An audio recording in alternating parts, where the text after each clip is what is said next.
പൂർണ്ണയിലെ chemical ഫാക്ടറിയിലുണ്ടായ പൊട്ടിത്തെറിയിൽ മരണസംഖ്യ ഉയരുന്നു. 35 പേർ മരിച്ചു. ഇന്നലെ രാവിലെ സിഗാച്ചി കെമിക്കൽ ഫാക്ടറിയിലാണ് അപകടമുണ്ടായത്. പൊട്ടിത്തെറിയിൽ നിരവധി പേർക്ക് പരിക്കേറ്റു. ഫാക്ടറിയിലെ റിയാക്ടർ പൊട്ടിത്തെറിച്ചാണ് അപകടമുണ്ടായതെന്നാണ് റിപ്പോർട്ട്. കാരണം അനൌദ്യോഗിക റിപ്പോർട്ടുകൾ പ്രകാരം 50-ലധികം പേർക്ക് ജീവഹാനി സംഭവിച്ചതായിട്ടുള്ള റിപ്പോർട്ടുകൾ കൂടി ഈ ഒരു ഘട്ടത്തിൽ പുറത്തു വരുന്നുണ്ട്. ഔദ്യോഗിക സ്ഥിരീകരണം 34 പേർ മരിച്ചിരിക്കുന്നു എന്നുള്ളതാണ്. അതായത് 31 പേർ ഈ ജീവനോടെ തന്നെ ഈ വെന്തു മരിച്ചു എന്നുള്ള അതിദാരുണമായ വാർത്തകൾ തന്നെയാണ് തെലങ്കാനയിൽ നിന്ന് പുറത്തു വരുന്നത്. 3 പേർ ആശുപത്രിയിൽ വെച്ചാണ് മരിച്ചിട്ടുള്ളത്. നിരവധി പേർ ചികിത്സയിൽ കഴിയുകയാണ്. ഇതിൽ നിരവധി പേരുടെ നില അതീവ ഗുരുതരമായി തുടരുന്നു എന്നുള്ള വിശദാംശങ്ങൾ കൂടി ഈ ഒരു ഘട്ടത്തിൽ പുറത്തു വരുന്നുണ്ട്. കാരണം ഈ സംഭവം ഉണ്ടാകുന്ന ഇന്നലെ രാവിലെ 8:30 കൂടിയാണ്. ഈ കെമിക്കൽ ഫാക്ടറിയിൽ രാസപ്രവർത്തനത്തിനിടെയാണ് ഈ ഒരു തീപിടുത്തം ഉണ്ടാകുന്നത്. പൊടുന്നനെ തന്നെ ഫാക്ടറിയിൽ മുഴുവൻ മേഖലയിലേക്കും ഈ തീ പടർന്നു പിടിക്കുകയും ചെയ്യുകയായിരുന്നു എന്നാണ് നമുക്ക് അറിയാൻ സാധിക്കുന്നത്. ഈ സമയം ഈ ഫാക്ടറിയിൽ 150-ലധികം തൊഴിലാളികൾ ഉണ്ടായിരുന്നു. ഈ പ്രദേശത്ത്, അതായത് ഈ തീ പിടിച്ച ആ ബ്ലോക്കിൽ 90ഓളം ജീവനക്കാർ ജോലി ചെയ്യുന്നുണ്ടായിരുന്നു. ഈ തീ പടർന്നു പിടിക്കുന്ന നിമിഷത്തിൽ നിരവധി പേർ ഓടി രക്ഷപ്പെടാൻ ശ്രമിക്കുകയും ചെയ്തു. എങ്കിൽ പോലും തന്നെ ആ സമയം ഈ കെട്ടിടത്തിന്റെ പല ഭാഗങ്ങളും തകർന്നു വീഴുകയും അതിനടിയിലേക്ക് ഈ തൊഴിലാളികൾ പെടുകയുമായിരുന്നു ചെയ്തത്. പക്ഷേ ഇന്നലെ ഈ രക്ഷാപ്രവർത്തനം ഇപ്പോഴും തുടർന്നുകൊണ്ടിരിക്കുകയാണ്. കൂടുതൽ സമയമെടുത്തുകൊണ്ടാണ് ഫയർഫോഴ്സിന്റെ ഒക്കെ നേതൃത്വത്തിൽ തീ നിയന്ത്രണ വിധേയമാക്കാൻ സാധിക്കുകയും ചെയ്തത്. അതിനുശേഷമാണ് ഈ കെട്ടിട അവശിഷ്ടങ്ങളൊക്കെ അവിടെ നിന്ന് നീക്കം ചെയ്യുന്നതിനിടയിലാണ് ഈ മൃതദേഹങ്ങൾ കണ്ടെത്തുകയും ചെയ്തത്. നേരത്തെ ഒരു നിഗമനത്തിലുണ്ടായിരുന്നത് ഒരുപക്ഷേ ഈ തീപിടുത്തം ഉണ്ടാകുന്ന വേളയിൽ ആളുകൾ അല്ലെങ്കിൽ ജീവനക്കാർ ഇവിടെ നിന്ന് ഓടി രക്ഷപ്പെട്ടിരിക്കാം.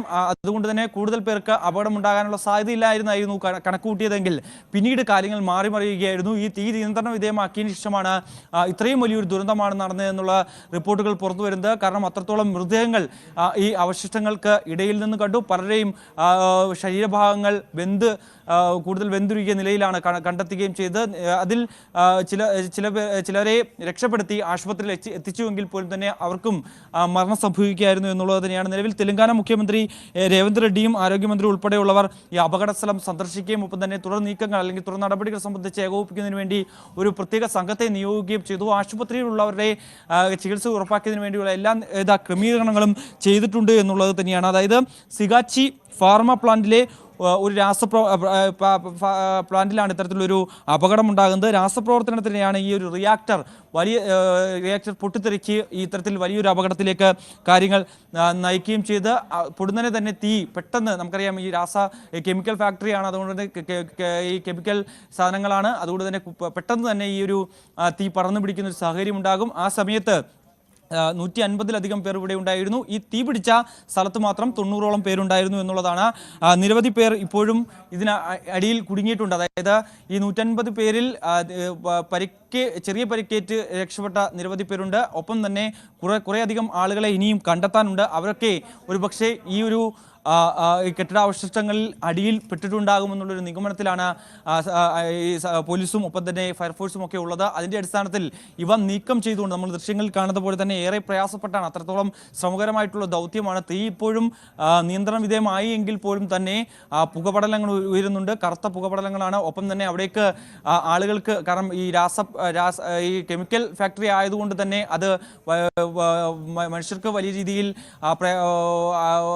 റിയാക്ട് ചെയ്യുന്ന തരത്തിലേക്കുള്ള സാധനങ്ങളൊക്കെ ആയതുകൊണ്ട് തന്നെ, അത്തരത്തിലുള്ള സാമഗ്രികളൊക്കെ ആയതുകൊണ്ട് തന്നെ ഈ രക്ഷാപ്രവർത്തനം അത് വലിയ വെല്ലുവിളിയാവുകയും ചെയ്യുന്നുണ്ട്. അതുകൊണ്ട് തന്നെ കൃത്യമായ മാനദണ്ഡങ്ങൾ പാലിച്ചുകൊണ്ട് തന്നെയാണ് ഈ ഒരു രക്ഷാപ്രവർത്തനം ഇപ്പോൾ പുരോഗമിക്കുകയും ചെയ്യുന്നത്. കറുത്ത പുക ആദ്യം ഈ സംഭവം ഉണ്ടാകുമ്പോൾ ഒരു കറുത്ത പുക ഉയരുന്നു. അതിനുശേഷം പൊടുന്നനെ ഒരു വലിയ ബ്ലാസ്റ്റ് അവിടെ സംഭവിക്കുകയായിരുന്നു. വലിയ ശബ്ദം കേട്ട് നാട്ടുകാർ, ആ സമയത്ത് ഈ പ്രദേശവാസികൾ, അതായത് ഈ ഫാക്ടറിക്ക് സമീപത്തായി ജനവാസ മേഖലയല്ല, അതിന് 1 കിലോമീറ്റർ പുറത്തോട്ട് മാറിയാണ് ജനവാസ മേഖലയായിട്ടുള്ളത്. അതുകൊണ്ട് തന്നെ വലിയൊരു ദുരന്തത്തിലേക്ക് കാര്യങ്ങൾ വന്നില്ല എന്നുള്ളത് തന്നെയാണ്. അത് ആശ്വാസകരമായിട്ടുള്ള വാർത്തയാണ്. പക്ഷേ നിലവിൽ അവിടെ നിന്ന് പുറത്തു വരുന്നതനുസരിച്ച് നിരവധി പേർക്ക് ജീവൻ നഷ്ടപ്പെടാനുള്ള സാഹചര്യം തന്നെയാണ്. മരണസംഖ്യ ഉയർന്നുകൊണ്ടിരിക്കുകയാണ്. നിലവിൽ 35 പേരുടെ മരണം ഔദ്യോഗികമായി സ്ഥിരീകരിച്ചിട്ടുണ്ട്. 50